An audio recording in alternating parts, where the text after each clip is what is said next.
Well, actually, that's a good segue there, Andy, because I think I went into this festival with expectations that were not quite met, and I was greeted with something far different than what I thought I was being sold.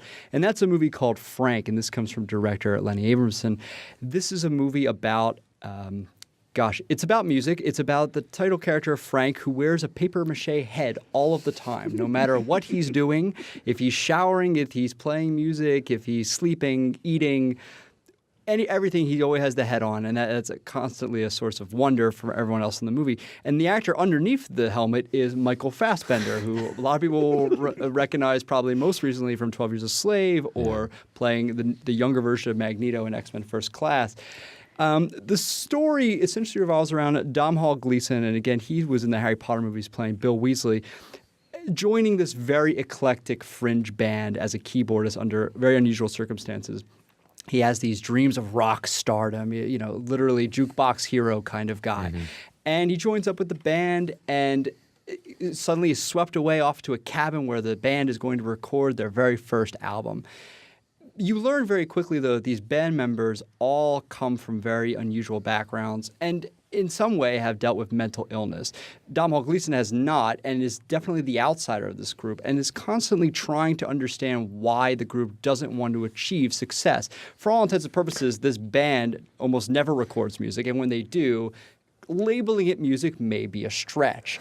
Now, there are some inherent comedic devices here. As you can imagine, having a person walking around for an entire film with a papier-mâché head lends itself to certain physical pratfalls. There's a wonderful sequence where Michael Fassbender is trying to play catch as you would, sitting on the ground in the corner, and keeps bouncing the ball and hitting himself in the forehead. There are things like that which provide really wonderful moments of comedy. But I went in thinking this would be a lot lighter than it actually was. At the center of this film, there are two core messages. One is about music, and that is this band that never records any music becomes instantly famous because Domhnall Gleeson is tweeting out all these experiences he's having and posting YouTube videos. As such, the band is asked to perform at South by Southwest. And so there's a message in there that organizations, whether they be in the entertainment industry or other industries, become instantly famous and recognized for something they haven't even really done and be pushed into a spotlight they may not want to go into. And that was an interesting message. The second one was really about mental illness and stability and our perceptions of it. The members of the band are really happy with what they're doing.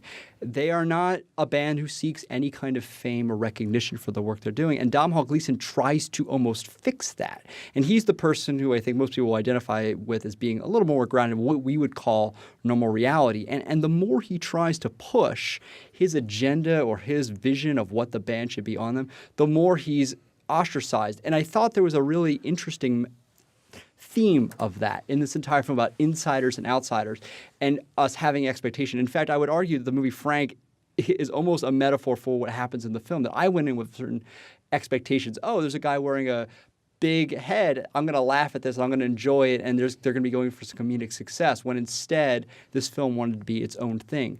Just like that in Frank, the band wants to be its own thing. So I wonder if people will pick up on those messages. It took me a lot of reflection to come to that conclusion. I walked out of this and I thought, wow, that was one big circle, and I'm not quite sure where I was supposed to be going. I went on a journey, but I'm not quite sure I learned on the way. And some people may dismiss the film rather readily for those reasons. However, I see what Lenny Abramson was trying to do here, and I think he presents some really important topics and themes to think about. So I enjoyed it from that perspective. Right on. A Place for Film is recorded at WFIU Studios in Bloomington, Indiana.